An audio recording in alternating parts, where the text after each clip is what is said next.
ये जगत जननी जगदम्बा तुम्हारी वस्तुओं से प्रसन्न नहीं होती। ये जगत जननी जगदम्बा तुम्हारे आभूषणों से प्रसन्न नहीं होती। ये जगत जननी जगदम्बा तुम्हारे मेवे और पकवान से प्रसन्न नहीं होती। ये जगत जननी जगदम्बा केवल तुम्हारा भाव देखती है कि मेरा पुत्र, मेरा बेटा, ये संसार का मानव मुझे कैसे रिझा रहा है, ये मुझे कैसे मना रहा है। उसकी प्रसन्नता केवल एक भाव से।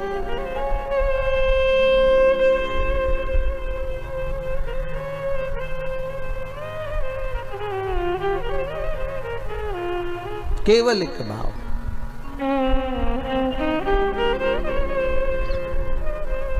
और जब निर्मल मन, निर्मल विचार, निर्मल सोच, निर्मल बुद्धि, निर्मल चित्त हमारे भीतर का आ जाता है महाराज, तब दुनिया का संपूर्ण सुख हमारे सम्मुख में हो जाता है। केवल मन।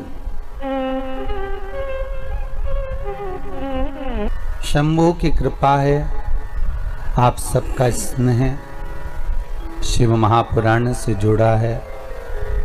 जिस कामना से आप बाबा की कथा को श्रवण कर रहे हैं, बाबा आपकी वो कामना शीघ्र अतिशीघ्र पूर्ण करे। हम तो बाबा से यही निवेदन करते हैं। शिव महापुराण का एक प्रसंग रहा है कि शिव कथा श्रवण करने वाला अगर भाव से, दिल से शंकर की कथा को सुनता है तो शंकर उसकी कामना मात्र 3 महीने में पूर्ण कर देते हैं। ज्यादा समय नहीं लेते।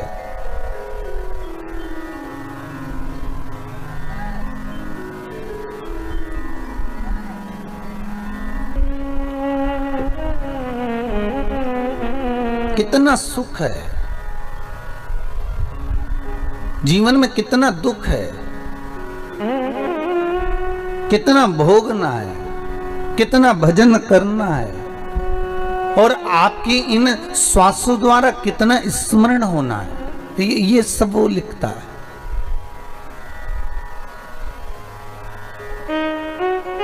कोई दूसरा लिखने वाला नहीं होता महाराज।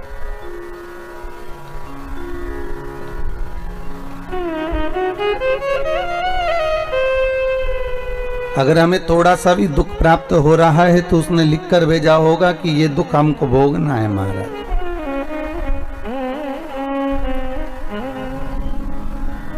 किसी ने पूछा था कि गुरुदेव, अगर भाग्य में दुख लिखा ही है तो फिर शिव महापुराण में जाने से फायदा क्या है? फिर भजन करने से क्या लाभ है? फिर कथा सुनने से मतलब क्या है? अगर दुख लिखा ही है, दुख भोगना ही है, और दुख लिखा है और दुख भोगना ही है, तो फिर कथा तत्व से मतलब क्या है? फिर दान क्यों? फिर भजन क्यों? फिर स्मरण क्यों? फिर कीर्तन क्यों? किस लिए? फिर उसका कोई महत्व ही नहीं। फिर मंदिर क्यों? फिर तीर्थ क्यों? फिर नाम जाप क्यों? किस लिए? पर शिव महापुराण की कथा कहती है कि दुख लिखने वाले ने तो लिख दिया, ठीक है, लिखने वाले ने तो जो लिखा वो लिख दिया, पर एक बात याद रखिए कि लिखने वाले ने लिख तो दिया, उसकी मर्जी थी, उसने कितना दुख कितना सुख लिखा ये उसके ऊपर है। पर एक बात याद रखो कि उस दुख सुख को हमें भोगना है, पर भोगने से पहले सुख जब हम भोगते हैं तो हमको बड़ा आनंद आता है, बड़ा एंजॉयफुल अपनी जिंदगी को जीते हैं। पर थोड़ा सा दुख अगर हमारी जिंदगी में सम्मुख में आ जाता है तो हम रोना चालू कर देते हैं, हम बिलखना चालू कर देते हैं। हम ये भूल जाते हैं कि परमात्मा ने अगर सुख में हमारा साथ दिया तो दुख में भी तो देगा, छोड़ तो ना देगा वो।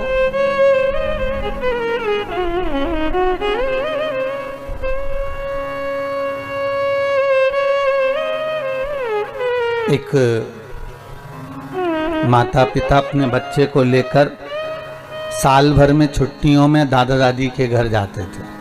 रहते थे मुंबई में, जैसे बगल परिवार रहता है।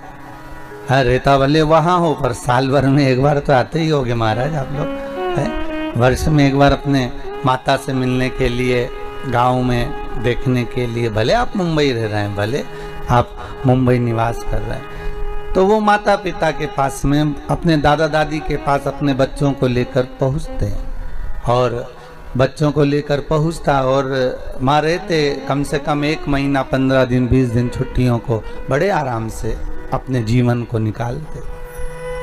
बच्चा धीरे धीरे धीरे धीरे 8-10 साल हो गए, बड़ा हो गया। अब बच्चा बड़ा हो गया, तो वो बच्चा जब बड़ा हो जाता है तो बच्चा कहता है, पापा अब की बार दादी के घर में खुद जाऊंगा, आप मुझे ट्रेन में बिठा देना, और मैंने सब देख लिया कि ट्रेन में कहाँ से बैठना है, कहाँ उतरना है, कैसे बैठना है, क्या करना है, टिकट कहाँ से लेना है, सब मैंने देख लिया, आप चिंता मत करना, मैं बैठ जाऊंगा और चले जाऊंगा। लड़का हो गया बड़ा, 12-15 साल का, 20-15 साल का, और 10-15 साल का बालक बोला, अब मुझे जाने दो, अब मेरे को जाना है। ठीक है बेटा जाओ। पापा ने कहा नहीं नहीं नहीं, बहुत लंबा सफर है बच्चा, ए बाबुआ ये समय अच्छा नहीं चल रहा है, ये सफर बहुत लंबा है, तुम जाकर करोगे क्या, हम तुम्हारे साथ चलते। नहीं माँ, नहीं पापा, नहीं बाबूजी, मैं भी चलूंगा। ठीक है चलो, अब आप मत जाओ, हम चले जाएंगे। बबुआ को टिकट दिला दिया, और बालक को जब टिकट दिलाया ट्रेन का, पिताजी उसको स्टेशन छोड़ने के लिए गए, समझाया आराम से बैठना, डरना नहीं, टीटी आए टीसी आए उसको टिकट दिखा देना, और बिल्कुल मत घबराना हो, और भोजन रख दिया है झोले के अंदर, खा लेना, स्टेशन पर उतर जाना, ध्यान रखना, आराम से जाना, चिंता मत करना। और बेटा कहने लगा, पापा मैंने साफ देख लिया है, आप चिंता मत करो, मैं आराम से चले जाऊंगा, आप क्यों टेंशन ले रहे हो,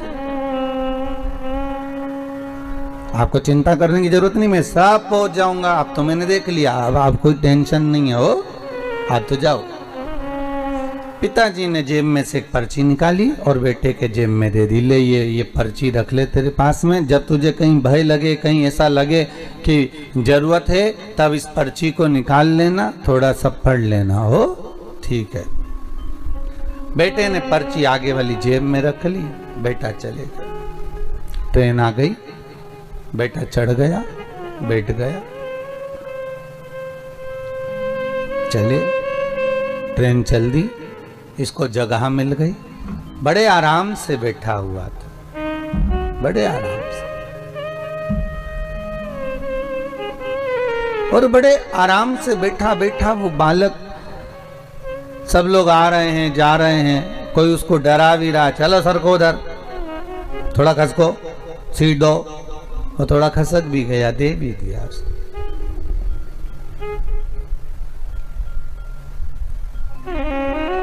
2-4 गांव निकल गए, एक आदमी चढ़ा, सीट के चक्कर में उसको डराने लगा, आंखें दिखाने लगा, वो घबराने लगा, आंख में से आंसू बहने लगे, भूख भी लग रही थी, रो रहा था। आंख से जब अश्रु गिरे तो मन में आया, मेरे बाबूजी ने, मेरे पिता ने एक चिट्ठी मेरी जेब में रखी थी, उस चिट्ठी को निकालता हूँ। उस पर्ची को निकाला और निकाल कर पढ़ा तो उस पर्ची पर लिखा हुआ था, चिंता मत करना, पीछे वाले डब्बे में मैं बैठा हुआ हूँ। चिंता मत करना, पीछे वाले डब्बे में मैं बैठा हुआ हूं। बेटे का विल पावर मजबूत हो गया, आंख का आंसू पोंछ लिया, अब डरता नहीं है, क्योंकि पीछे वाले डब्बे में पिता बैठा हुआ है। जीवन में इस तरह के दुख, तकलीफ, कष्ट जिंदगी में बहुत आएंगे, डराने वाले भी मिलेंगे, घबराने वाले भी मिलेंगे, आंख दिखाने वाले भी मिलेंगे। आंखों में आंसू जब आए तो चिंता मत करना। इस कथा को, शिव महापुराण की इस कथा को याद करना कि पीछे वाले डब्बे में मेरा भोलेनाथ बैठा हुआ है, चिंता करने की जरूरत नहीं है। तू तो अपना कर्म किए जा, बाकी की चिंता वो विश्वनाथ करेगा। वो बाप जगत का पिता, हम कहते हैं ब्रह्मा के पिता हैं भगवान विष्णु, क्योंकि नाभि से प्रकट हुए हैं।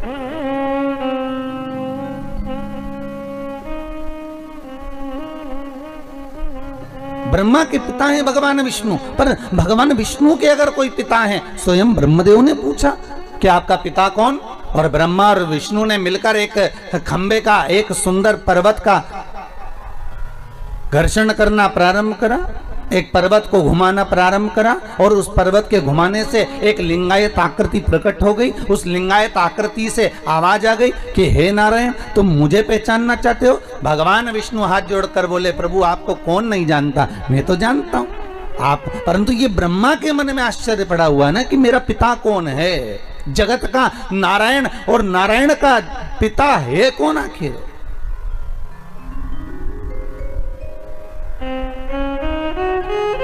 मेरे मन में संशय नहीं है।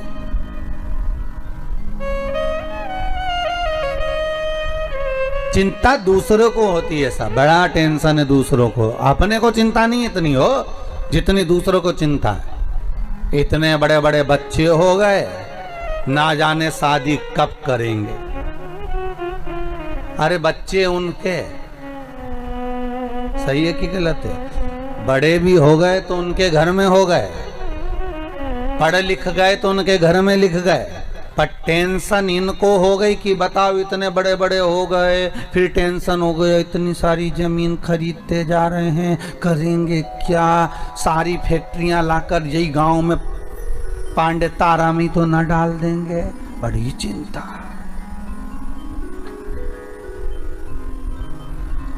एक बिल्डिंग बन गई, ये उसी में का हाल हो गया। अरे बाबा, जैसे एक बुढ़िया बाहर बैठी थी और उसके सामने से कपास की गाड़ी निकल कर गई, और जैसी कपास की गाड़ी निकल कर गई तो बुढ़िया के मन में आया, इतना कपास गाड़ी भरकर, राम जी राम, कितने का बिकेगा, और बिकेगा तो कितना पैसा आ जाएगा, और पैसा आ जाएगा तो इनकी तो बिल्डिंगें बन जाएगी। बुढ़िया टेंशन लेके चक्कर खा के नीचे गिर गई। घर के बेटे आए, बुढ़िया को उठा कर ले गए तो पानी का छींटा दिया, पर बुढ़िया नहीं उठी। डॉक्टर को बुलाया, डॉक्टर साहब हमारी अम्मा को कुछ हो गया। अम्मा को क्या हो गया? अम्मा को देखा तो बढ़िया है, सांस भी अच्छी चल रही है, इसका सब बीपी शुगर मुगर सब बढ़िया, फिर इस पे पानी का छींटा दो। उठाया, नहीं उठा, अम्मा नहीं उठ रही साहब। डॉक्टर साहब देखो जरा, आधा घंटा हो गया अम्मा नहीं उठी। पूरे गांव में खबर हो गई कि बेचारी वो अम्मा बाहर बैठी थी और चक्कर खा के गिर गई, ना जाने उसको क्या हो गया, उठ ही नहीं रही है। इसको तो उठाया, उठ ही नहीं रही है। तब एक पड़ोसन को मालूम पड़ा, और पड़ोसन इसके पास बहुत बैठती थी, तो पड़ोसन आई, क्या हो गया जीजी को? हुआ क्या कि बस सामने से कपास की गाड़ी निकल कर गई और जीजी चक्कर खा के गिर गई। इतने में पड़ोसन ने कहा, चिंता मत करो, सब हट जाओ यहाँ से, अभी थोड़ी देर में उठ जाएगी, तुम चिंता मत करो। और ये बाहर गई पड़ोसन, और दौड़ती दौड़ती आई और आकर बोली, जीजी उठ, अरे जीजी उठ, तेरे सामने से जो कपास की गाड़ी गई थी ना, उसमें आग लग गई। जीजी उठ के बैठ गई, जीजी तुरंत उठ के बैठ गई। क्यों? क्योंकि जगत संसार को आप अगर आगे बढ़ रहे हो, जगत संसार को आप अगर अग्रण्य भाव में बढ़ते जा रहे हो, जगत संसार में अगर आप कुछ अच्छा करते चले जा रहे हो, तो दुनिया के लोगों को टेंशन में आ जाते हैं, और टेंशन लेते लेते ही बस यही सोच सोच के मर जाते हैं, इतने बड़े बच्चे हो गए इनके, शादी कब करेगी, इतनी जमीन ले ली, ना जाने क्या होगा, मकान काय को बना लिया, जब सभी को मुंबई में रहना था तो गांव में बनाने की जरूरत क्या थी, और बनाना भी था तो एक ही कमरा बनाना था, 12 काय को बनाए। अरे 12 इन्होंने इसलिए कमरे बनाए कि एक ज्योतिर्लिंग का एक कमरा। 12 कमरे कितने ज्योतिर्लिंग के हो गए? अरे बोलो तो सही। अरे इनको मालूम था कि सियोर वाला महाराज आएगा, अकेले नहीं आएगा, एक एक हर ज्योतिर्लिंग का एक शंकर लेकर आएगा, और हर कमरे में एक शंकर रहेगा, इसलिए 12 बनाए हो, टेंशन मत लीजिएगा। शिव करुणा सागर और चिंता